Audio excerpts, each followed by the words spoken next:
కొల్లాపూర్లో silent గా మాజీ MLA Beeram.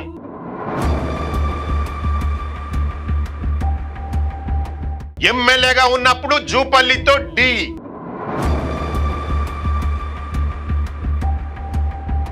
ఓటమి తర్వాత నియోజకవర్గంలో కనిపించని వైనం.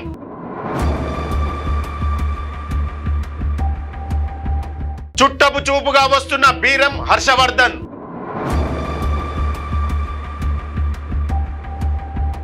మాజీ ఎమ్మెల్యే తీరుపై కేడర్ మస్తు అసహనం.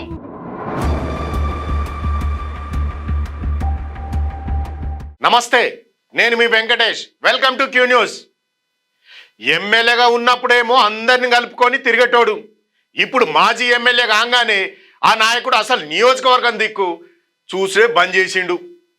ఆయన ఎమ్మెల్యేగా ఉన్నప్పుడు సొంత పార్టీలో ఉన్న మాజీ మంత్రితోని ఉప్పు నిప్పోలే రోడ్ల మీదకి వచ్చి సవాలు విసురుతుండే. కానీ ఇప్పుడు సీన్ మొత్తం రివర్స్ అయింది. ఆ మాజీ మంత్రి మళ్ళా మంత్రి కాగానే ఈయన మాజీ ఎమ్మెల్యే అయిపోయిండు. దాంతో పూర్తిగా సైలెంట్ అయిపోయిండు. ఇంతకు ఆ మాజీ ఎమ్మెల్యే ఎవరో, ఆ నియోజకవర్గం ముచ్చటేందో ఇప్పుడు చూద్దాం. పాలమూరు జిల్లా కొల్లాపూర్ రాజకీయం ఎప్పుడు గరంగరంగానే నడుస్తుంటది. ఈడ జూపల్లి కృష్ణారావు 4 సార్ల ఎమ్మెల్యేగా గెలిచి 20 ఏళ్ల పాటు తిరుగులేని నాయకుడిగా ఎదిగిండు. 2 సార్లు మంత్రిగా కూడా పనిచేసిండు. 2012లో కాంగ్రెస్ నుంచి బయటకు వచ్చి బీఆర్ఎస్ పార్టీలో చేరిండు. ఆ తర్వాత జరిగిన ఎన్నికలలో గెలిచి మంత్రి కూడా అయ్యిండు. కానీ 2018 ఎన్నికలల్లో ఆయనకు ఓటమి తప్పలేదు. కాంగ్రెస్ పార్టీ నుంచి పోటీ చేసిన బీరం హర్షవర్ధన్ రెడ్డి చేతులల్లా జూపల్లి ఓడిపోయిండు. ఈ దెబ్బతోని 20 ఏండ్ల జూపల్లి కోటకు బీటలు వారినట్లయింది. కానీ ఆ తర్వాత కాంగ్రెస్ నుంచి గెలిచిన హర్షవర్ధన్ రెడ్డి బీఆర్ఎస్ పార్టీలో చేరిండు. ఇగో గీ నుంచే అసలు కథ మొదలైంది. ఒక్క పార్టీలో 2 నేతలు ఉండడంతో కొల్లాపూర్ రాజకీయం రణరంగంగా మారింది. ఒకే పార్టీల జూపల్లి కృష్ణారావు, బీరం హర్షవర్ధన్ రెడ్డిల మధ్య వర్గపోరు మస్తుగా నడిచింది. ఈ కొట్లాటలు 5 ఏండ్ల పాటు కంటిన్యూ అయినాయి. 2023 ఎన్నికల ముందు జూపల్లి కాంగ్రెస్ పార్టీల చేరుడుతోని ఈ వర్గపోరు చుక్కలు చూసింది. ఇద్దరు ఒకరి మీద ఒకరు పబ్లిక్ గా సవాలు విసురుకున్నారు.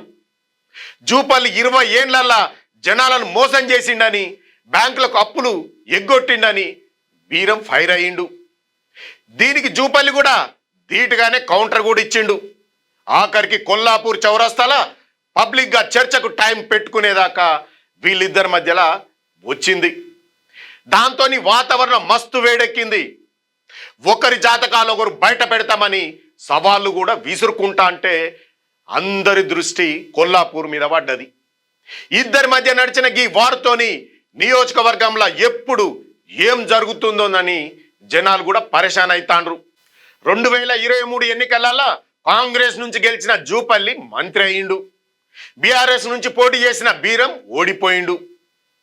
ఈ దెబ్బతోని కొల్లాపూర్ పాలిటిక్స్ మొత్తం రివర్స్ అయినాయి. ఎమ్మెల్యేగా ఉన్నప్పుడు జూపల్లితో డి అంటే డి అన్న బీరం ఇప్పుడు నియోజకవర్గం దిక్కు కన్నెత్తి కూడా చూస్తలేడని కారు పార్టీ కార్యకర్తలు మస్తు గరం మీద ఉన్నారు. పార్టీ పెద్దలు ఏదన్నా కార్యక్రమం పెట్టినప్పుడు మాత్రం ఆయన చుట్టం చూపుగా వచ్చి పోతుండట. కాంగ్రెస్ సర్కారు వచ్చి 3 ఏండ్లు అవుతున్నా జనాల్లోకి పోయి పోరాటాలు చేస్తలేడని నాయకులు ఫైర్ అవుతుర్రు.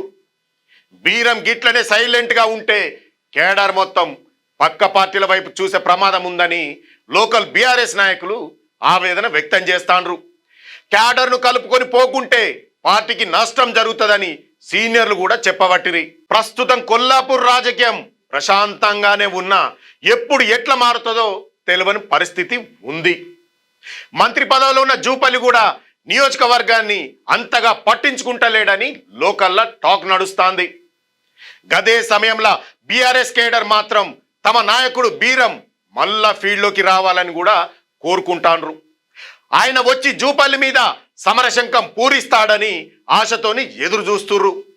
అయితే బీరం హర్షవర్ధన్ రెడ్డి మళ్ళా యాక్టివ్ అయ్యి నియోజకవర్గానికి దగ్గరవుతాడా, లేకుంటే గిట్లనే సైలెంట్గా ఉండి రాబోయే ఎన్నికలలో సీటు కోల్పోతాడా అన్నది సస్పెన్స్ గా మారింది. జనాలల్లా తిరగకుండా గమ్మున ఉంటే ఆయనకే నష్టమని విశ్లేషకులు కూడా చెప్పబట్టిరి. ఇక కొల్లాపూర్ పాలిటిక్స్ లా వీరం నెక్స్ట్ స్కెచ్ ఎట్లుంటుందన్నది ఇప్పుడు ఆసక్తి రేపుతాంది. ఆయన రేపు ఎసొంటి స్టెప్ తీసుకుంటాడో అని జనాలు ఎదురు చూస్తాండ్రు. చూసిరు కదా కొల్లాపూర్ నియోజకవర్గ పరిస్థితి. దీనిపైన మీ అభిప్రాయాన్ని కామెంట్ రూపంలో తెలియజేయండి.